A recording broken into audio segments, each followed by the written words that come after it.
Assalamualaikum warahmatullahi wabarakatuh. Perkenalkan, saya Mutia Gusmindari selaku moderator pada presentasi kali ini. Sebelumnya izinkan saya memperkenalkan kelompok kami. Kami adalah kelompok 7 dari kelas 11D SMA Negeri 2 Singkawang yang akan mempresentasikan tentang pertempuran Surabaya. Kelompok kami beranggotakan saya sendiri Mutia Gusmindari, Ahmad Dede, Antonia Bella, Nopal Pratama, dan Iqbal Apriansa. Pertempuran Surabaya 10 November 1945 dipicu oleh kedatangan sekutu yang membawa nikah Belanda untuk menguasai kembali Indonesia. Ketegangan memuncak setelah insiden perobekan bendera di Hotel Yamato dan tewasnya Jenderal Malabi pada 30 Oktober 1945. Inggris mengultimatum rakyat Surabaya untuk menyerah, tetapi ditolak.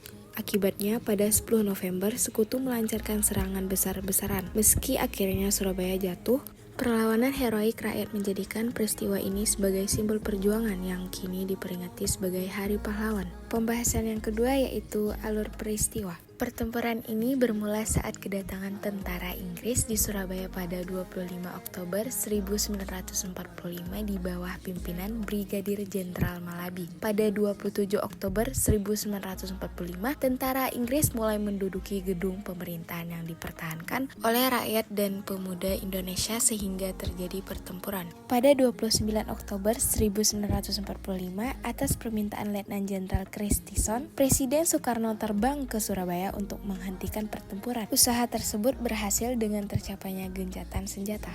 Pada 31 Oktober 1945, Brigadir Jenderal Malabi tewas dalam baku tembak dengan para pejuang di Surabaya. Pada 9 November 1945, Mayor Jenderal Manser dengan surat sebaran menyampaikan ultimatum. Sampai pada 10 November 1945 pukul 6, tidak ada seorang pun dari bangsa Indonesia yang datang menyerahkan diri. Lalu Inggris melakukan serangan dengan bantuan pesawat tempur. Rakyat dan pemuda Surabaya mencoba mempertahankan kotanya, tapi senjata ringan dan bambu runcing tak berdaya menghadapi meriam-meriam berat dan tank-tank Inggris sehingga terpaksa pasukan bersenjata Indonesia mengundurkan diri ke Mojokerto. Meski kalah, perlawanan ini dianggap berhasil memukul tentara Inggris dan mendapatkan perhatian internasional. Indonesia tetap berhasil mempertahankan kemerdekaan. Pertempuran ini menyebabkan ribuan rakyat gugur sehingga tanggal 10 November diperingati sebagai Hari Pahlawan oleh bangsa Indonesia. Berikut merupakan peta pertempuran Surabaya.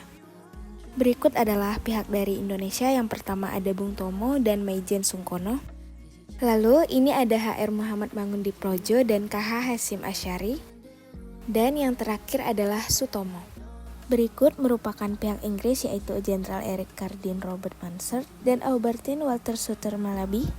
Kesimpulan, pertempuran Surabaya merupakan peristiwa sejarah perang antara pihak tentara Indonesia dan pasukan Britania Raya. Peristiwa besar ini terjadi pada tanggal 10 November 1945 di kota Surabaya, Jawa Timur. Pertempuran ini adalah perang pertama pasukan Indonesia dengan pasukan asing setelah proklamasi kemerdekaan Indonesia dan satu pertempuran terbesar dan terberat dalam sejarah Revolusi Nasional Indonesia yang menjadi simbol nasional atas perlawanan Indonesia terhadap kolonialisme. Sekian yang dapat kami sampaikan, kurangnya mohon maaf. Kepada Allah kami mohon ampun. Wassalamualaikum warahmatullahi wabarakatuh.